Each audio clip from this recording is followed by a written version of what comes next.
Shalom, selamat malam Bapak Ibu yang dikasihi oleh Tuhan. Hari-hari ini kita mendengar penambahan orang-orang yang terkena COVID-19 bukan semakin berkurang, namun semakin bertambah. Berita ini yang membuat kita semakin tidak tenang. Biar hari-hari ini, malam hari ini, kita mau datang kepada Tuhan. Kita mau menjadi pengantara di hadapan Tuhan bagi bangsa kita Indonesia. Firman Tuhan katakan, di dalam tinggal tenang disitulah terletak kekuatanmu. Hanya dekat Allah saja aku tenang. Biar malam hari ini ketika Bapak Ibu dalam keadaan takut, panik, khawatir, cemas dengan keadaan di tengah-tengah negeri kita, mari kita mau datang kepada Tuhan. Hanya di dalam hadirat Tuhan kita menjadi tenang. Hanya di dalam hadirat Tuhan disitulah terletak kekuatan kita. Hanya di dalam hadirat Tuhan kita merasa tenang. Mari kita mau datang kepada Tuhan malam hari ini. Kita mau menyembah Dia di dalam hadiratnya. Kita mau meninggikan Dia. Kita mau mengangkat iman kita di hadapan Tuhan malam hari ini. Glory, haleluya, glory, haleluya. Ku masuk ruang Maha Kudus dengan darah anak domba. Ku masuk dengan hati tulus menyembah yang Maha Kuasa. Ku masuk ruang Maha Kudus dengan darah anak domba. Ku masuk dengan hati tulus menyembah yang Maha Kuasa. Ku menyembahmu, ku sembahmu,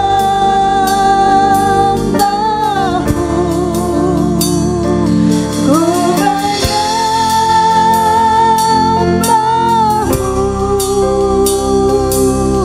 ku sembahmu, sebab namamu kudus, kudus Tuhan. Kami menyembahmu, ku menyembahmu Yesus,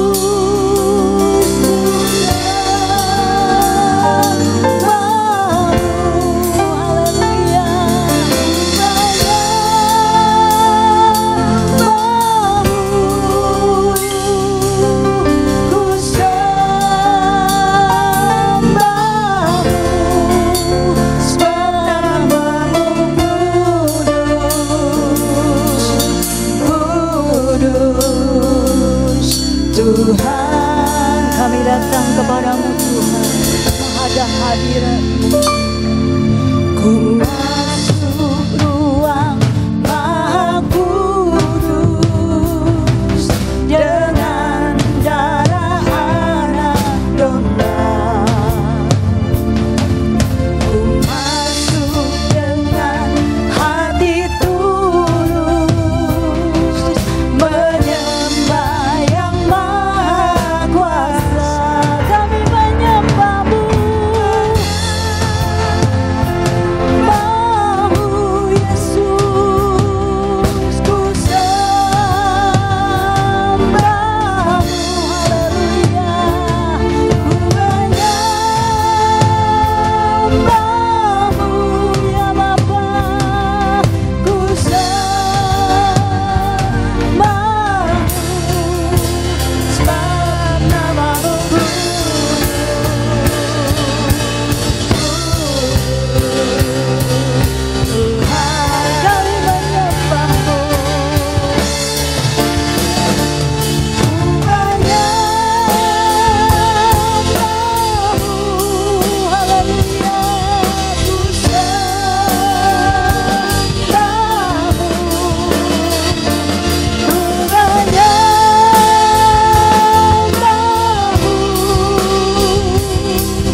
bersyukur kepadamu Bapa.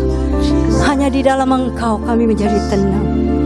Hanya di dalam hadirat-Mu di situ terletak kekuatan kami.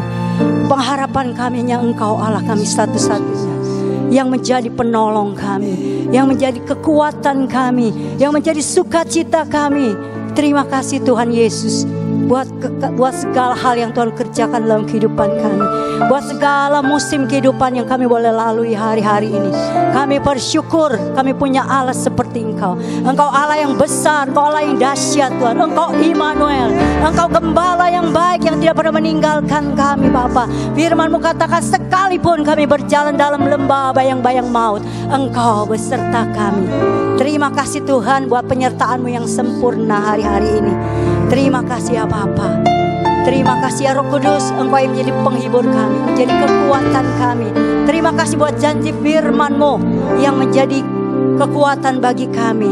Terima kasih Tuhan, terima kasih buat darah-Mu yang menguduskan kami, memproteksi hidup kami, sehingga roh, jiwa, dan tubuh kami terpelihara sempurna sampai saat ini Tuhan. Hanya pujian, hormat, syukur, kemuliaan kami kembalikan kepadamu Tuhan. Terpujilah Engkau dalam nama Yesus. Haleluya, gloria. Oh Yesus, ku sembahmu, ku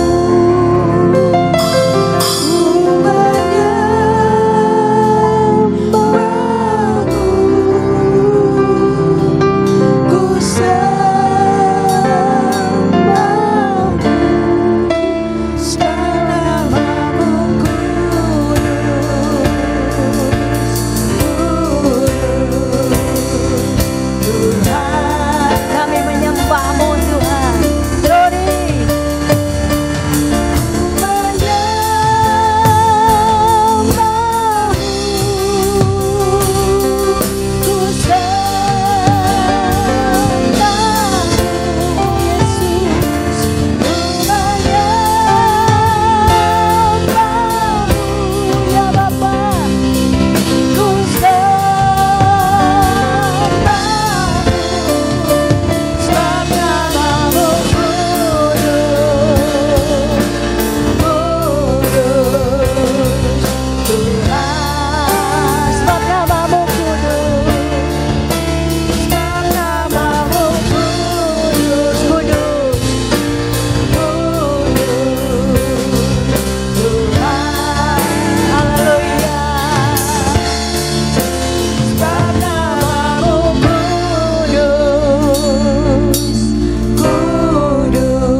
Shalom, selamat malam Bapak Ibu Saudara yang dikasihi Tuhan. Mari kita mau merenungkan firman Tuhan pada malam hari ini. Tapi sebelumnya kita mau berdoa. Mari kita berdoa. Bapa kami di surga, pimpin kami pada malam hari ini untuk merenungkan firman-Mu, untuk belajar firman-Mu Tuhan, baik kami yang mendengar dan juga saya yang berbicara. Pimpin kami semua Tuhan, supaya kami semakin mengerti akan firman-Mu, supaya kami dapat semakin teguh dan sepenuh hati berlari-lari pada tujuan, yaitu panggilan sorgawian dari Allah Bapa dalam Kristus Yesus. Terima kasih Tuhan. Dalam nama Tuhan Yesus Kristus yang percaya sama-sama katakan amin. Haleluya. Shalom Bapak Ibu. Saya mau cerita nih. Beberapa bulan terakhir ini, ya hari-hari terakhir ini banyak orang mengeluh. Betul nggak sih? Yang pertama keluhan soal apa? Keluhan soal finansial biasanya. Finansial ya. Karena ada yang bisnisnya turun, bahkan ada yang bisnisnya sampai berhenti beroperasi. Karena memang nggak boleh ada kontak dengan orang gitu ya. Ada juga yang gaji dikurangi, ada yang THR-nya belum cair. Banyak yang mengeluh soal finansial. Ya di samping juga ada yang bersyukur karena tokonya rame, misalnya toko sepeda. Oh rame ya, karena orang pada booming naik sepeda sekarang. Tapi kita mau fokus apa yang mengeluh ya. Ada juga yang mengeluh soal sekolah online. Ini ibu-ibu biasanya ya.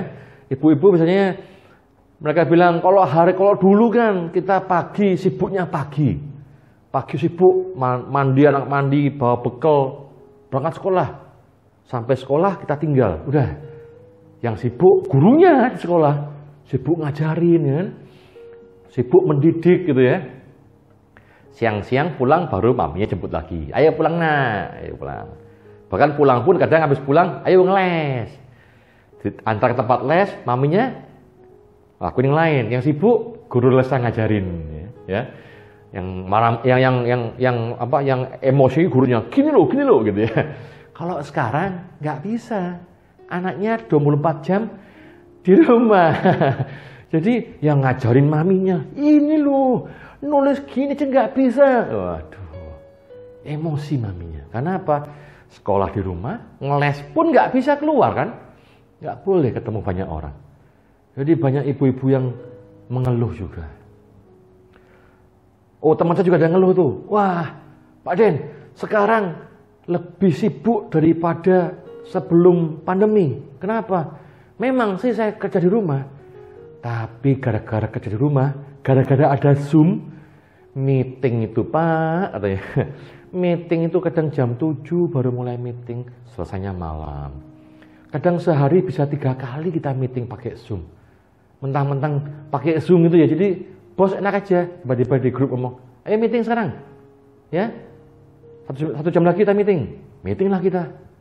Ntar selesai meeting, nanti jam 10 meeting lagi ya. Meeting lagi lah. Jadi lebih sibuk daripada pekerjaan di kantor yang biasa. Banyak orang mengeluh. Belum lagi soal protokol new normal. Di rumah saya, ini protokol istri yang bikin gitu ya. Jadi kalau di rumah saya kalau kita habis keluar, pulang harus ganti baju. Baju harus masuk cucian, kita mandi. Gitu ya. Kalau saya pasti mandi keramas dan semua baju celana masuk tempat cucian, mau dicuci gitu. Padahal kalau dulu saya celana jeans tuh paling cucinya bisa 3-4 kali pakai baru cuci gitu ya. Sekarang enggak, sekali pakai kalau kita keluar ya pulang ya cuci gitu. Akibatnya apa? Akibatnya tagihan air naik. Deterjennya boros. Nah, kalau yang pakai mesin cuci, listriknya naik juga. Waduh, orang ngeluh lagi. Aduh, pengeluaran tambah besar. Banyak orang mengeluh. Banyak orang bilang, capek aku. Lelah dengan hidup ini. Wah. Dan biasanya orang kalau udah capek, orang udah lelah, pengennya apa? Pengennya istirahat dong. Pengennya santai-santai. Ngomong soal istirahat, ngomong soal santai-santai, bersenang-senang. Saya jadi ingat suatu ketika Tuhan Yesus pernah menceritakan sebuah perumpamaan tentang seorang yang kaya. Di Lukas 12. Jadi kira-kira begini kisahnya.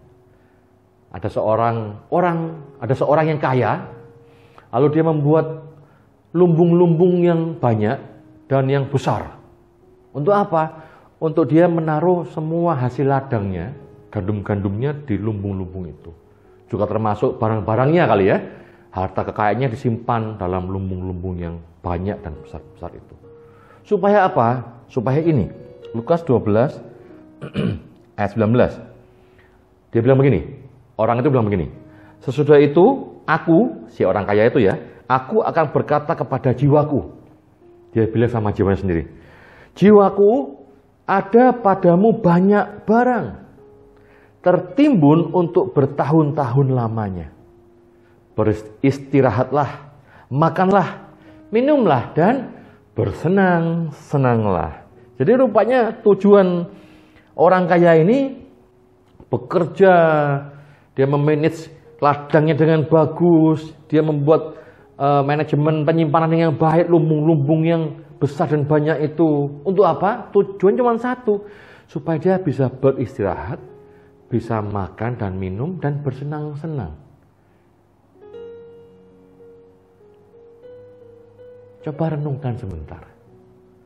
Apakah ada di antara Bapak, Ibu, Saudara yang punya tujuan yang mirip kayak gini? Ketika saya merenungkan ini, saya pernah punya pikiran kayak gini. Bahkan mungkin sekarang juga dikit-dikit masih ada ke arah sana. Ya kan? Bahwa seringkali kita tuh maunya dalam hidup ini tuh istirahat, bersenang-senang, santai gitu ya. Makanya nggak heran banyak para ahli finansial gitu ya, para motivator juga mengajarkan, ayo gimana cara bekerja yang efektif sehingga bisa pensiun dini, uang banyak, biarkan uang yang bekerja untuk kita. Wah, gitu kan? Itu siapa yang ngomong ya? Mungkin Robert Kiyosaki kali ya. Mungkin ya, saya lupa siapa yang pernah ngomong. Cuman ada motivator yang pernah bilang begitu. Biarkan uang yang bekerja untuk kita. Kitanya ngapain? Kitanya santai-santai. Kitanya bersenang-senang. Ini kan jadi mirip tujuannya orang kaya yang Tuhan ciptakan itu. Bukankah sungguh agak aneh kalau Tuhan menebus manusia yang berharga ini dengan tujuan supaya dia bersenang-senang di bumi ini. Supaya dia makan minum dengan bebas. Supaya dia bisa istirahat di bumi ini. Agak aneh kayaknya ya. Karena memang tujuannya Tuhan kita di bumi bukan itu. Karena anggaplah betul bahwa Tuhan mati buat kita, menebus semua dosa kita, sehingga kita bebas dari kutuk hukum Taurat itu, kita bebas dari hukuman maut, supaya kita bisa bersenang-senang, bersantai-santai di bumi ini.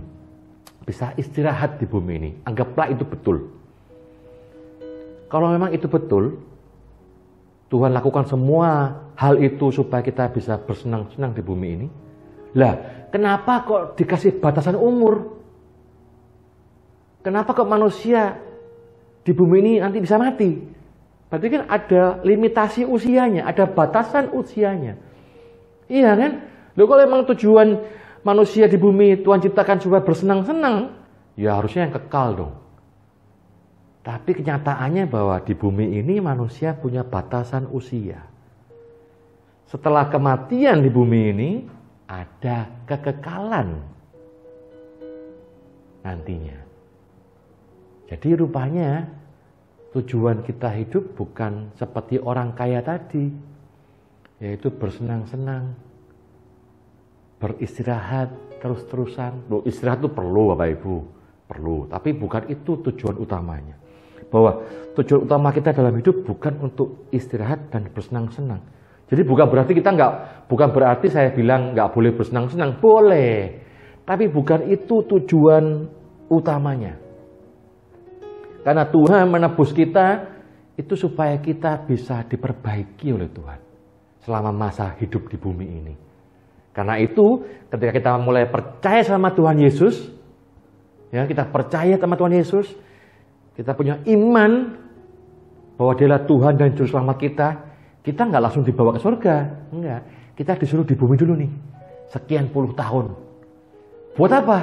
Buat diperbaiki pikiran kita yang sudah rusak, kehendak kita yang penuh hawa nafsu itu, perasaan kita yang lebay, dikit-dikit emosi, dikit-dikit sakit hati itu, diperbaiki semua. Dalam langkah-langkah proses pendewasaan. Itu gunanya hidup di bumi ini. Itu tujuan kita diselamatkan. Diperbaiki oleh Tuhan. Selangkah demi selangkah serupa dengan Tuhan Yesus sendiri. Jadi tujuan utama kita bukan untuk bersenang-senang, beristirahat doang di bumi ini. Nah, kita mau belajar dari Paulus soal hal ini.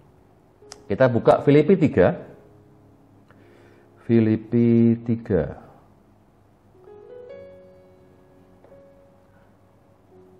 Ayat yang ke 12 deh. Ayat 12 ya. Saya bacakan ya. Ini Paulus yang menulis kepada jemaat di Filipi. Surat di Filipi ini ditulis ketika Paulus dalam penjara. Dan konon surat ini adalah surat terakhir yang Paulus tulis sebelum dia dihukum mati. Ayat 12. Bukan seolah-olah aku telah memperoleh hal ini. Hal apa itu? Jadi sebelumnya Paulus menjelaskan bahwa Dia punya kerinduan untuk mengenal Tuhan, mengenal kuasa kebangkitan Tuhan, bersekutu dalam penderitaan Tuhan, gitu ya. Itu yang dia rindukan. Nah, ayat 12 dia bilang begini, bukan seolah-olah aku telah memperoleh hal ini atau telah sempurna, melainkan aku mengejarnya. Kalau aku dapat juga menangkapnya, karena aku pun telah ditangkap oleh Kristus Yesus. Ayat 13, saudara-saudara, aku sendiri tidak menganggap bahwa aku telah menangkapnya, tetapi ini yang kulakukan. Aku melupakan apa yang telah di belakangku dan mengarahkan diri kepada apa yang di hadapanku. Dan berlari-lari kepada tujuan untuk memperoleh hadiah. Apa itu? Panggilan surgawi dari Allah dalam Kristus Yesus. Supaya kita nggak banyak mengeluh selama kita hidup ini. Kita masih benerin dulu tujuan kita.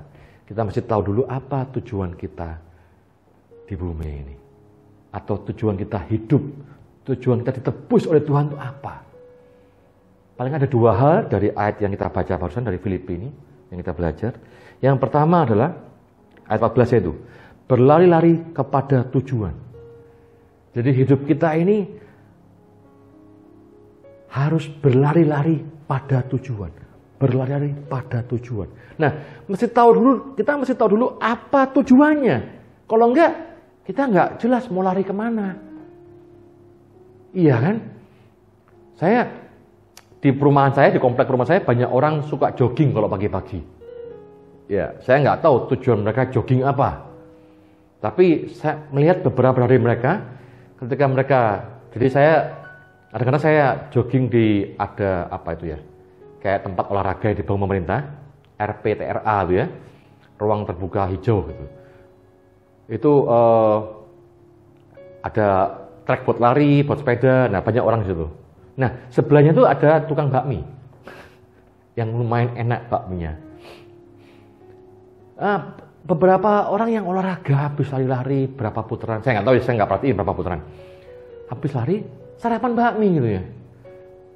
Mungkin saya mikir, ya nggak apa-apa juga sih, habis olahraga sarapan bakmi nggak apa-apa juga. Tapi kalau tujuan saya olahraga supaya saya mengurangi lemak gitu ya.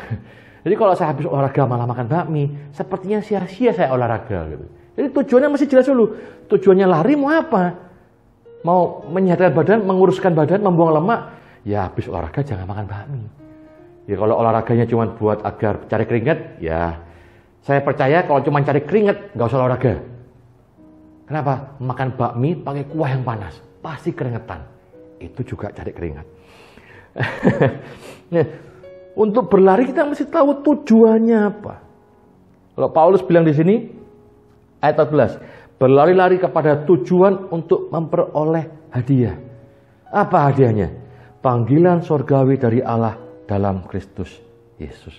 Dalam terjemahan yang lain bilang begini, itu sebabnya saya berlari terus-menerus menuju tujuan akhir untuk mendapat kemenangan, yaitu hidup di surga.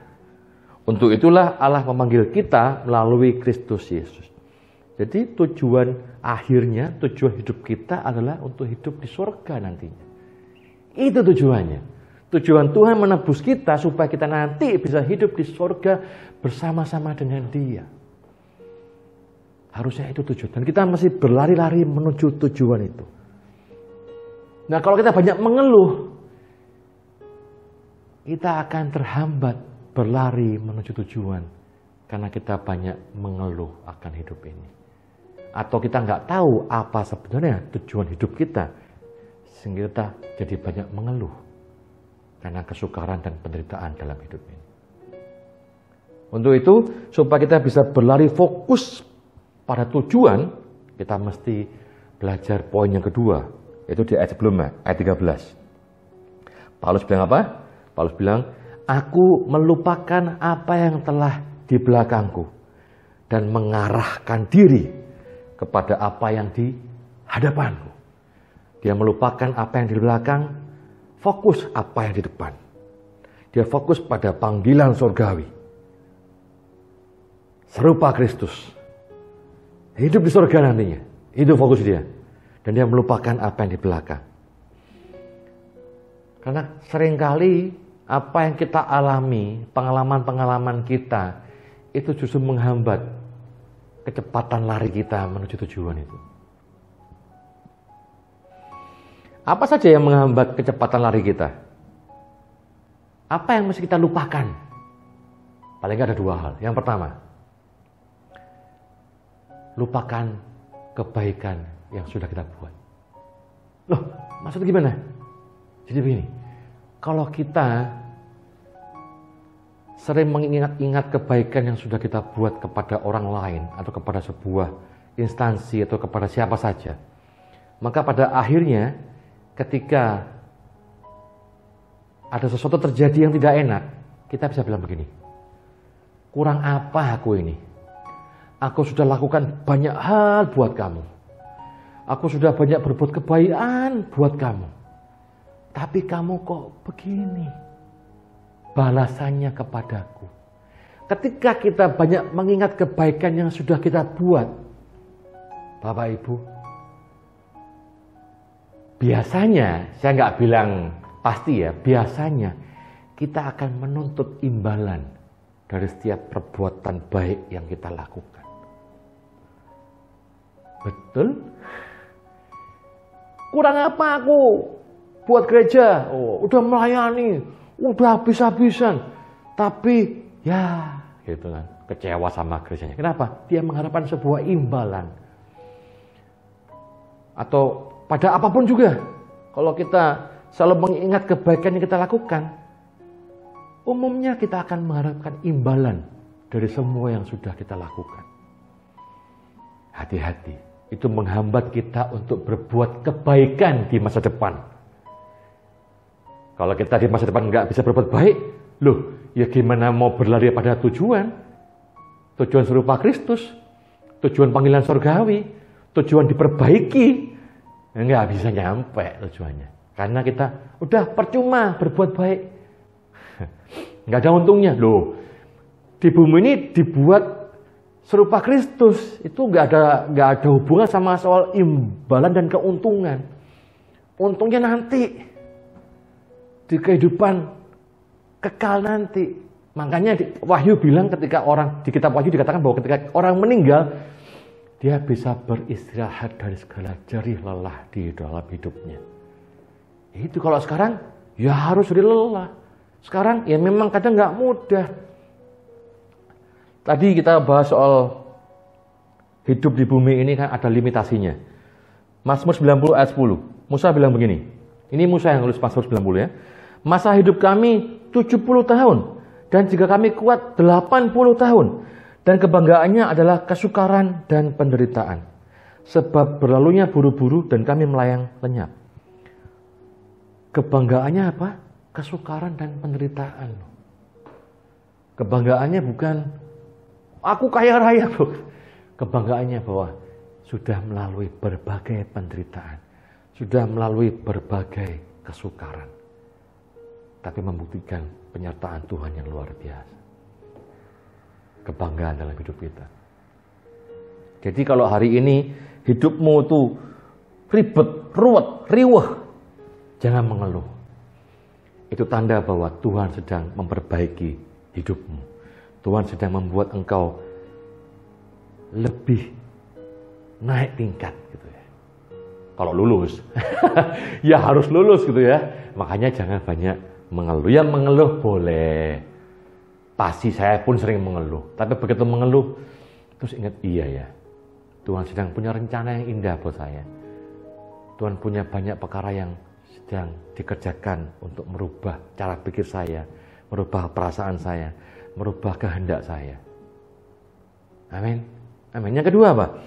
Yang kedua, apa yang kita harus lupakan, yang kita mesti tanggalkan. Yang pertama kan kebaikan tadi, kita mesti lupakan kebaikan. Yang kedua apa? Yang kedua, segala keburukan yang kita alami juga harus kita lupakan. Segala kesusahan yang kita alami juga harus kita lupakan. Kenapa? Kalau kita nggak tinggalkan segala pengalaman-pengalaman buruk itu akan membuat kita loyo. Aduh, kok capek banget ya Tuhan untuk berlari menuju tujuan. Kok capek banget ya Tuhan, di proses Tuhan nggak kelar-kelar. Loh memang prosesnya nggak akan kelar. Proses pendewasaan Tuhan kelarnya nanti kalau sudah di rumah duka. Kitanya masuk dalam peti. Kita sudah mati, itu sudah selesai prosesnya berarti.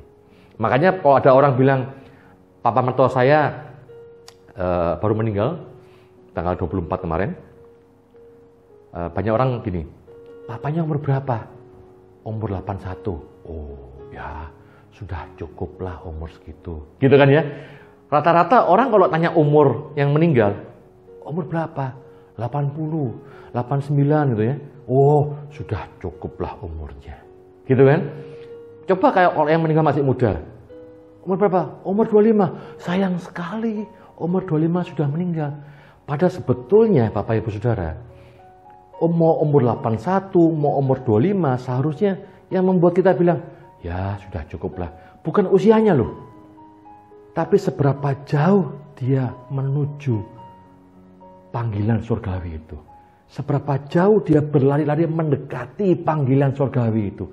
Harusnya itu tolok ukurnya kita bisa bilang, ya sudah cukuplah dia. Dia sudah hampir sampai kepada panggilannya. Memang sudah waktunya dia pulang. Gitu harusnya, bukan masalah usia. Karena ada orang yang masih muda, umur 25 tahun mungkin katakanlah, tapi dia sudah berlari-lari begitu rupa mengejar panggilan surgawi. Kalau dia mati, puji Tuhan,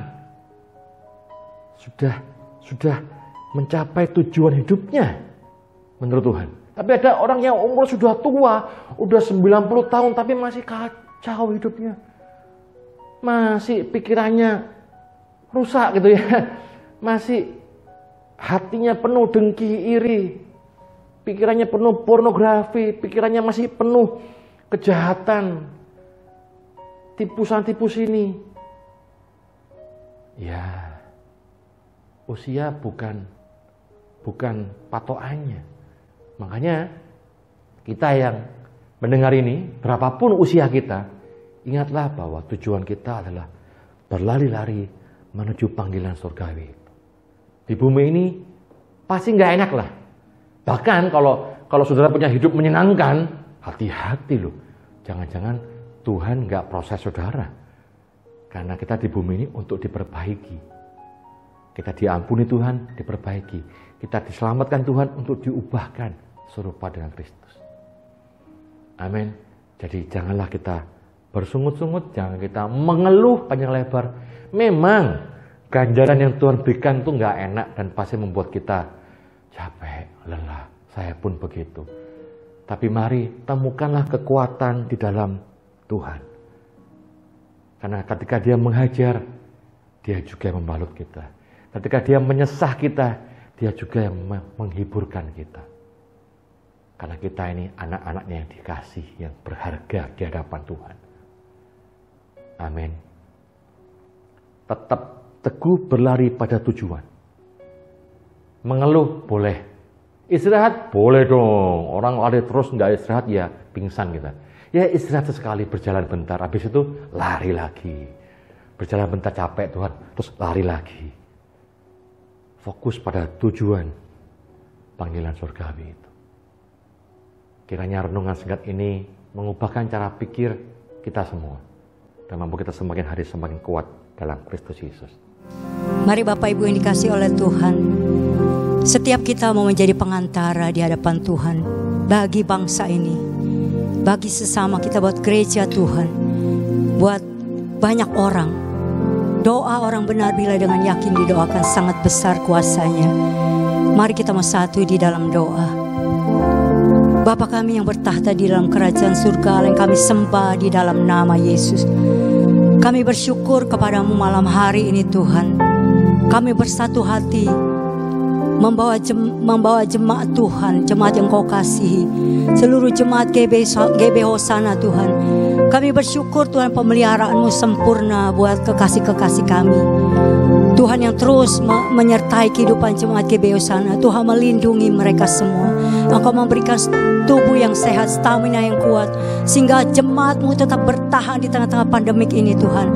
Karena ada tangan Tuhan yang Maha Kuasa, yang menaungi jemaat-Mu Tuhan, yang melindungi umat-Mu yang Kau kasih Bapa. Terima kasih Tuhan, berkat-Mu mengalir buat seluruh kehidupan jemaat-Mu. Engkau memeliharakan, mencukupkan segala kebutuhan keperluan daripada seluruh kehidupan jemaat. Karena Engkau Jehovah Jireh buat kami semua. Kiranya damai sejahtera dan sukacita Roh Kudus juga mengalir buat kekasih-kekasih kami. Di tengah-tengah ketakutan, kekhawatiran kami, Shalom yang dari Tuhan turun atas seluruh jemaat-Mu Tuhan. Terima kasih Bapa. Terima kasih Roh Kudus, Engkau yang menjadi penghibur buat setiap kami. Tuhan yang terus memberkati kami semua dengan segala yang baik Tuhan. Kebenaran-kebenaran firman-Mu, janji-Mu yang Kau genapi dalam hidup kami. Biar kami tetap berpegang teguh kepada firman Tuhan. Terima kasih Bapa, kami menyerahkan seluruh jemaat-Mu Tuhan. Dari anak-anak yang terkecil sampai yang lanjut usia ke dalam tangan-Mu. Tuhan juga mengurapi hamba-hamba-Mu yang melayani di gereja lokal kami. Semua pelayan Tuhan dikuduskan, dikhususkan untuk melayani pekerjaan-Mu Tuhan, untuk melayani sesama, menjadi berkat bagi pekerjaan-Mu GBO Hosana. Dari Bapa Gembala kami, seluruh pembina rohani Tuhan, seluruh pelayan Tuhan tanpa terkecuali ada dalam pengurapan Tuhan, di dalam pelayanan secara online Tuhan. Terima kasih ya Tuhan. Tidak ada rencana-Mu yang gagal buat gereja lokal kami. Kerajaan Allah ditegakkan di GBO Hosana dan kehendak Bapa yang jadi. Terima kasih Tuhan. Kami juga berdoa Tuhan. Kami membawa hati kami kepadamu. Kami membawa iman kami kepadamu malam hari ini. Kami membawa bangsa kami di hadapan-Mu Tuhan. Terima kasih, kami bersyukur buat bangsa Indonesia di tengah-tengah pandemik ini masih bisa bertahan. Karena ada doa orang-orang benar yang dinaikkan di hadapan Tuhan. Biar hari-hari ini gereja Tuhan bangkit di tengah-tengah pandemik ini. Menjadi mercusuar, menjadi tiang doa bagi bangsa kami Indonesia Tuhan. Terima kasih ya Bapa Tuhan yang terus memulihkan keadaan bangsa kami hari-hari ini. Tuhan pulihkan kesehatan bangsa kami. Tuhan memulihkan ekonomi bangsa kami dengan cara-Mu yang ajaib. Tuhan memberkati pemimpin negeri kami dengan hikmat yang daripada Tuhan untuk membangun Indonesia baru di tengah-tengah pandemik ini. Tidak ada yang mustahil bagi Tuhan.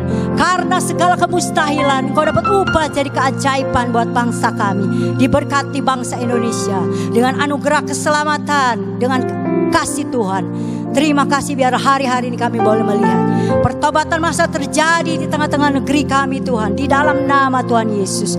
Tuhan yang memberkati seluruh bangsa kami dengan anugerah-Mu yang melimpah Tuhan.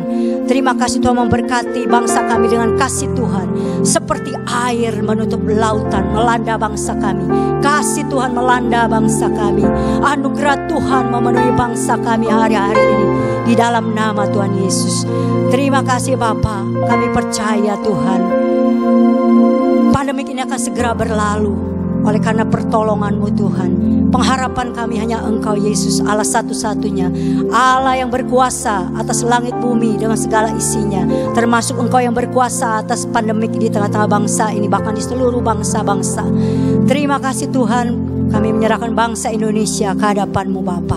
Kami menyerahkan semua doa-doa kami Tuhan yang jauh daripada sempurna. Kami percaya Yesus Kristus Tuhan berdaulat penuh atas bangsa Indonesia. Kerajaan Allah ditegakkan di bumi Indonesia dan kehendak Bapa yang jadi.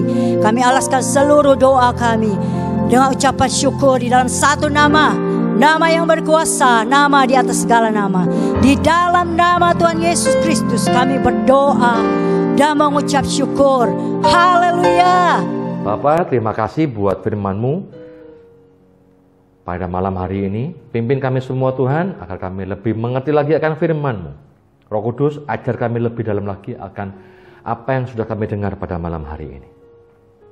Supaya kami semakin hari semakin setia Tuhan melangkah, berlari menuju panggilan surgawi yang sudah Kau sediakan buat kami. Terima kasih Tuhan. Mari angkat tanganmu di hadapan Tuhan dan terimalah berkat dari Allah Bapa. Tuhan memberkatimu, Tuhan melindungimu, Tuhan menyinarimu dengan wajah-Nya dan beri kau kasih karunia. Tuhan mengharapkan wajahnya padamu dan memberi engkau damai sejahtera. Terimalah hari ini berkat Tuhan, perlindungan Tuhan, kasih karunia dan damai sejahtera. Dalam nama Tuhan Yesus Kristus. Yang sudah terima berkat Tuhan sama-sama katakan, amin. Sampai ketemu lagi, Tuhan memberkati.